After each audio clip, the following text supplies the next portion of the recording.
अस्सलाम वालेकुम नाज़रीन, मेहरान टीवी सां गॾु मां आहियां सरदार अली लाखो। सभ खां पहिरियां हिकु नज़र हेडलाइंस ते।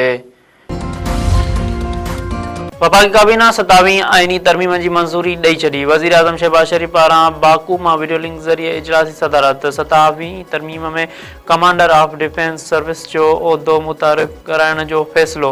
उहो उहिदो चीफ ऑफ आर्मी स्टाफ वटि ई हूंदो। 27वीं आईनी तरमीम तहत आईनी अदालत क़ाइमु थींदी। शुरूआती तौरु 7 जज मुक़ररु कया वेंदा। जस्टिस अमीनुल दीन खे नई आईनी अदालत जो सरबराह मुक़ररु करण जो इम्कान।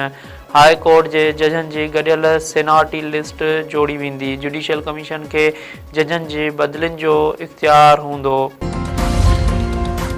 कानून वारे वज़ीर आज़म नज़ीर तारड़ चयो आहे त हुकूमत ऐं इतिहादनि में आईनी अदालत जे क़याम ते इतफ़ाक़ थी वियो आहे। फील्ड मार्शल जो उहिदो ताहयात हुजणु घुरिजे। तजवीज़ पार्लिमानी कमेटी आॾो रखंदासीं। MQM जी तजवीज़ुनि ते बि कमेटी में बहस कयो वेंदो। वफ़ाक़ी काबीना जे इजलास खां पोइ मीडिया सां ॻाल्हाईंदे आज़म नज़ीर तारड़ वधीक चयो आहे त जजनि जी बदिलनि ते घणो बहस थी चुको आहे। हाणे जजनि जी बदिलनि जो इख़्तियार जुडिशल कमीशन हवाले कयो वियो आहे। सेनेट जे चेयरमैन ऐं डिप्टी चेयरमैन जी चूंड हर 3 साल थियणु घुरिजे। सॼे मुल्क में सेनेट जे मेंबरनि जी चूंड हिकु ई वक़्तु कराई वेंदी। सेनेट चेयरमैन 27वीं तरमीम जो बिल स्टैंडिंग कमेटी हवाले करे छॾियो। कानून वारे वज़ीर आज़म नज़ीर तारड़ पारां आईनी तरमीम जो बिल सेनेट में पेश। सेनेट इजलास में अपोज़िशन जो गोड़ बिल नामंज़ूर जा नारा। कानून वारे वज़ीर चयो आहे त वफ़ाक़ी आईनी अदालत जी तजवीज़ बिल ज़रिए आंदी आहे। उन तब्दीली ज़रिए 40 आईनी क्लास में तब्दीली करण वञी रहिया आहियूं। 39 शिकनि तब्दीली आणे रहिया आहियूं। अपोज़िशन बहस जो आगाज़ करे असीं शाम ताईं वेठा आहियूं। सुभाणे बि वेहंदासीं। सेनेटर अली ज़फ़र चयो आहे त जेसि ताईं अपोज़िशन लीडर्स जी सीट ख़ाली आहे बिल ते बहस नथो थी सघे। बिल जो ड्राफ्ट हाणे मिलियो आहे। बिल खे पढ़ण खां सवाइ बहस नथा करे सघूं। वफ़ाक़ी वज़ीर अहसन इक़बाल चयो आहे त मार खाए हक़ दुनिया में पाकिस्तान जे तसवुर खे तब्दील करे छॾियो। भारत पाण खे इलाइक़े जो सूबेदार सम्झी रहियो हो। पाकिस्तान फील्ड मार्शल जे क़यादत में भारत खे मुंहुं तोड़ जवाबु ॾिनो वियो।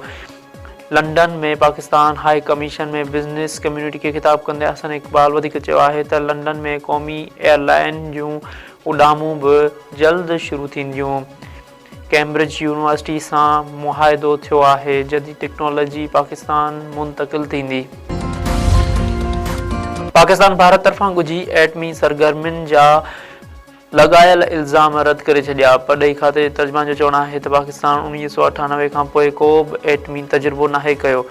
इल्ज़ाम बदनीयतीअ ते ॿधल ऐं भारत जी प्रोपेगेंडा मुहिम जो हिसो आहे। पंहिंजे बयान में परॾेही तर्जुमान वधीक चयो आहे त पाकिस्तान जे न्यूक्लियर पॉलिसीअ में का बि तब्दीली नाहे कई वई। न्यूक्लियर सिक्योरिटी जे हवाले सां भारत जो पंहिंजो रिकॉर्ड ॻणती जोॻो आहे। भारत अमरीकी सदर जे बयान खे तोड़े मरोड़े हक़ीक़तनि जे उबतड़ पेश कयो। पाकिस्तान ऐं ॾखण अफ्रीका में टियों वनडे मैच अॼु खेॾियो वेंदो। पहिरियों मैच पाकिस्तान 2 विकेटनि तां खटियो हो। ॿी मैच में महिमान टीम फतह माणी। ॿई टीमूं सीरीज़ खटण लाइ पुरजोश। शौक़ीननि खे मुक़ाबले जो इंतज़ार।